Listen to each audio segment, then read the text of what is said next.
watching World News from Indonesia's pioneer news channel Metro TV. I'm Sarah Wayne, and here are the main stories for today. North Korea says it successfully test-fired a ballistic missile on Sunday in a launch supervised by leader Kim Jong-un.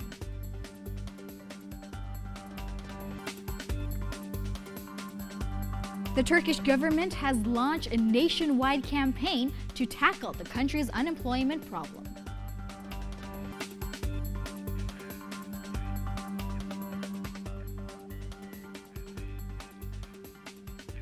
But first, officials have ordered residents near Oroville Dam in Northern California, USA, to evacuate the area, saying a hazardous situation is developing after an emergency spillway severely eroded.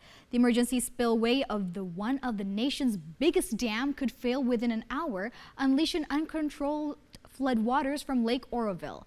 Residents of Oroville, a town of 16,000 people, need to leave the area immediately, said the Department of Water Resources. Water began flowing over the emergency spillway at the dam on Saturday for the first time in its nearly 50-year history after heavy rainfall. Officials said the water might continue to flow for the next couple of days. About 20,000 people have staged a march through Mexico City to demand respect for their country and its migrants in the face of perceived hostility from the administration of the U.S. President Donald Trump. Many marchers carried Mexican flags and dressed in white as a sign of unity and to signal the non-political nature of the march. The marchers protested Trump's plans for a border wall and increased deportations of migrants. Trump has also pressured U.S. corporations to provide jobs in the United States, not Mexico. Mexicans have called for unity in facing the challenge, but the march featured almost as many banners criticizing President Enrique Peña Nieto as Trump.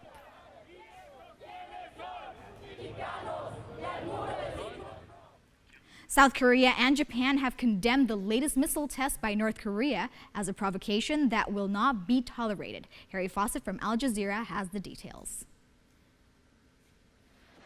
North Korea carried out more than 20 ballistic missile tests last year, including a successful launch of the Musudan missile, which could reach U.S. bases in Guam. Since the election of a new U.S. president, such activity had paused, until now. South Korea's military called it a show of force directed at President Donald Trump and said it was ready to meet any provocation. We sternly warn that if the Kim Jong-un regime does not give up its delusion of nuclear missile provocations, the North Korean regime will destroy itself in the near future. Thursday marks the 75th anniversary of the birth of the current leader's late father, Kim Jong-il. Missile tests in the run-up to such dates have happened before. North Korea also has a history of testing the response of new U.S. presidents. Donald Trump, meeting Japan's Prime Minister, kept his response very brief. I just want everybody to understand and fully know that the United States of America stands behind Japan, its great ally, 100%. Thank you. It was a more muted response from President Trump than he gave to the New Year message of Kim Jong-un, in which he said North Korea was almost ready to carry out an intercontinental ballistic missile test. Trump tweeted flatly that it wouldn't happen, without specifying how he'd stop it. North Korea has already carried out ground tests of a new long-range engine and a re-entry vehicle. A full test of a complete missile would be a much stronger challenge to President Trump and regional neighbors worried about how a U.S. response would play out.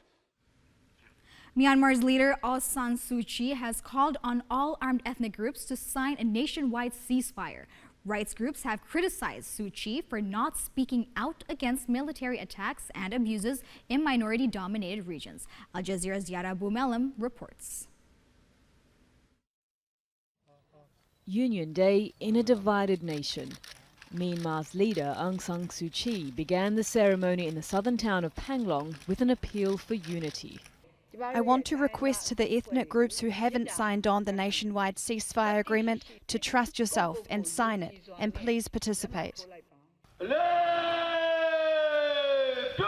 Suu Kyi's late father and national hero, General Aung San, convinced the regions that now make up Myanmar to come together on the promise they could maintain some degree of sovereignty, a promise ethnic groups say hasn't been kept. The country has been at civil war since its inception, with more than 20 armed groups active across the country, including here in Shan State. Analysts, however, say this may be the best chance to negotiate an end to the fighting. But it's an incredibly difficult process that will take an enormous amount of effort from the government, from the conflict parties, the Myanmar army and the armed groups. And it's an effort that's only just beginning.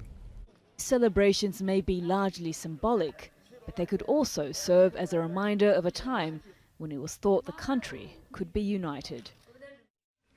We will be back with more news and information after the break, including one from Jakarta, where minimalist and effortless romantic themes lures visitors at a wedding fair.